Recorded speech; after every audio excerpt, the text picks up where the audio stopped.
He is Jalen Rose. I am David What Jacoby. up, We are Duh. Jalen and Jacoby. What is it that we do? We give the people what they want.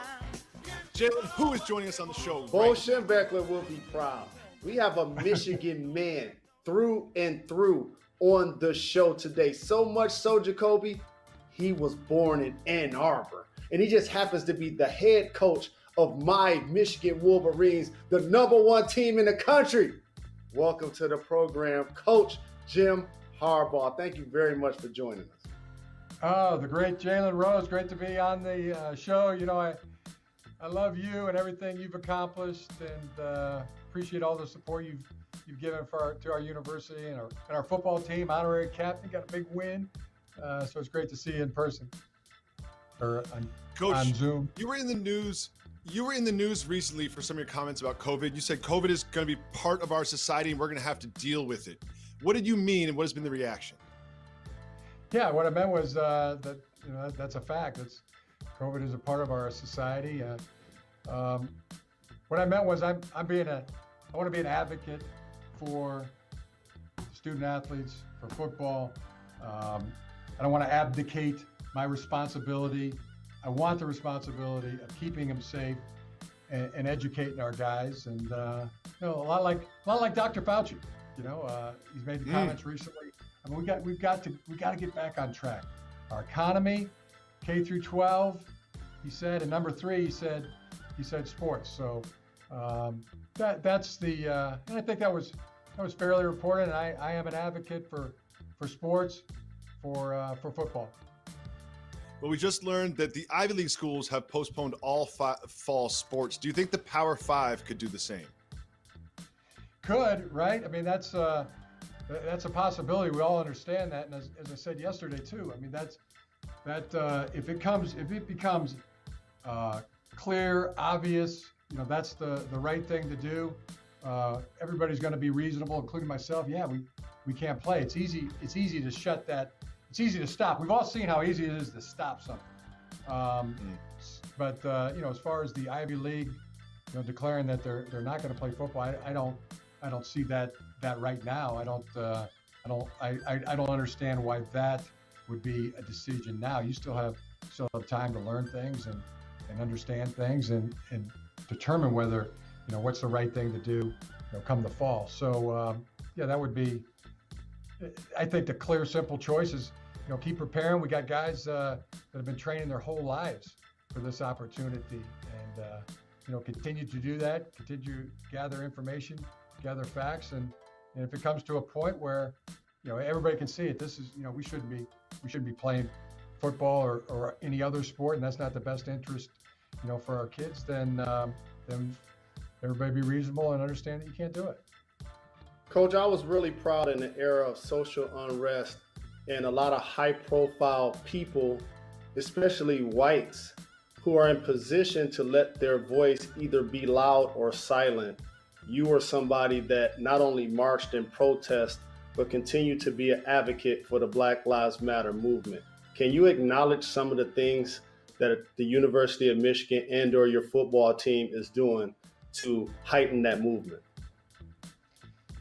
Yeah, it's a great question. We understand right now that arguably this is going to be the most stressful time for student athletes that they've ever faced. But they still have workout stress. They still have academic stress. There's personal stress and social issues stress that is affecting our country and the world and COVID-19 pandemic. So our strategy here at the University of Michigan and our football program is support. And I'm proud of our guys, proud of our staff, our school, and our players, because they continue to love and support each other. So that's where we are. We're going to always be guided by our core principles, our core values, guiding principles. Those are discussed and put into place, and everybody knows their responsibility and knows their accountability.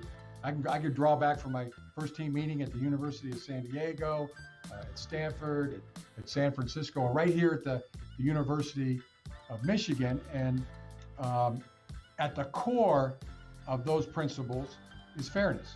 Everyone is guaranteed an equal opportunity. By your talent, by your effort, you will be known. Everybody has the right to express their opinions and encouraged to do so. Opinions are listened to and based on, and decisions are made based on what's best. Racism is not tolerated in any form or fashion. Regarding racism and inequality right now, there is no question our stance, and that is of course, Black Lives Matter. Our team value is mutual respect for every person. My own personal belief is that every life is created equal and has eternal value under God. Coach, you worked very closely with someone who's at the spearhead of this movement, Colin Kaepernick. Colin Kaepernick, you know as well as anybody what he can do on the football field. Why do you think he doesn't have a job, and where do you think his best fit is? Well, first of all, Colin Kaepernick is a friend. He's a brother. He's a great teammate. I love Colin. Really, really proud of him. And the stance that he's taken, what his truth is and what's in his heart, and he's taken, definitely, personal, not for personal gain, but that's what he truly believes. As far as football player, I won a lot of games. We won a lot of games together. I think he's a unbelievably talented football player. Then you get some of the questions sometimes, like, is he good enough? He's had a layoff, etc. My personal opinion and really advice to NFL teams is there's only one way to answer these questions, and only one way to find out, and that's Colin signs somewhere, and somebody signs Colin, and you throw the balls out there and find out just how much value he would bring to a team. My advice would be worth your time, and I think that NFL team would be very happy. How was it for you to see the changing in the stance of Roger Goodell 4 years ago, when basically the NFL ostracized Colin Kaepernick, to rewinding 4 years later? In theory, they're apologizing and they're supporting players doing a peaceful protest before games. Yeah, well, I mean, that's it's good that there was learning that took place. I would say that communication should have been earlier, etc. And like I said, I think all though have a mutual respect for Colin, because it was his truth. He stuck to it. I mean, imagine 18 to 20 weeks, consistent, in the face of personal loss and expense to him, and also the backlash, that he was taking. I mean, I think everybody respects the courage of that, Jalen. Coach, my co-host every single week lives and dies on the success of Michigan football and the Wolverines. So please get us excited about this season. What do you expect this season, and are you going to finally beat the Buckeyes? Yeah, we have great expectations for this season, and it really starts, with our players and our staff. I mean, their engines are revved up. They finally have a place to go. They're working out, and been a bunch of guys that have made really great strides in this offseason, the winter cycle. There was no spring practice, but even through those 3-4 months, our guys were participating in Zoom meetings, being creative, how to get their workouts in. And now they're back on campus and looking good. And we're just full speed ahead. So I know I'm always excited and positive, for every year, but I feel even extra excited and positive right now. Our team is in great shape, and also the leadership level, the hunger level for their opportunity this year is at an all-time high. Coach, thanks so much for joining the show. We look forward to rooting for the Wolverines every Saturday when you return to the field. Ward Manuel, please get that extension done. We need Coach on the sideline for a very long time. Love and appreciate you, Coach. Thanks so much Jalen. It's happening. It's happening. We got bigger fish to fry right now with getting our players trained and keeping them healthy. But I'm sure we're going to get to it. We'll be back in just 2 minutes with more Jalen Jacoby.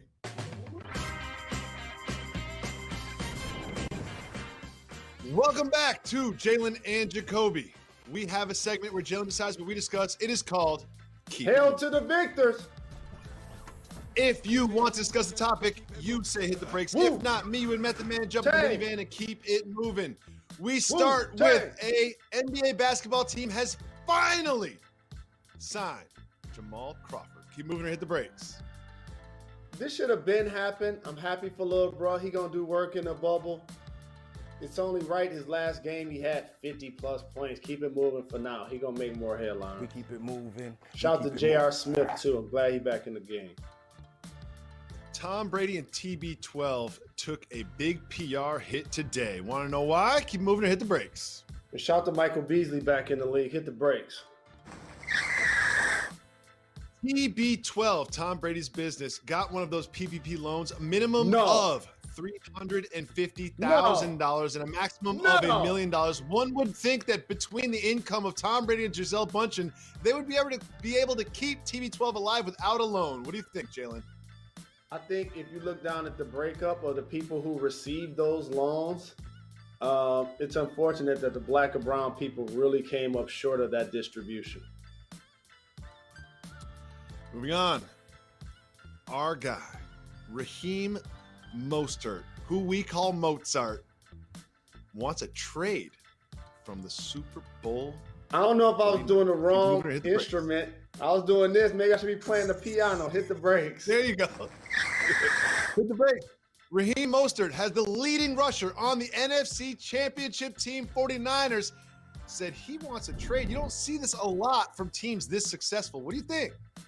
This is what happens in a salary cap sport, Jacoby. And you start to realize that the engine moves as well as all of his cogs. And then one of those people aren't being paid properly. And that person says, you need to take care of me right now, which affects our long-term success.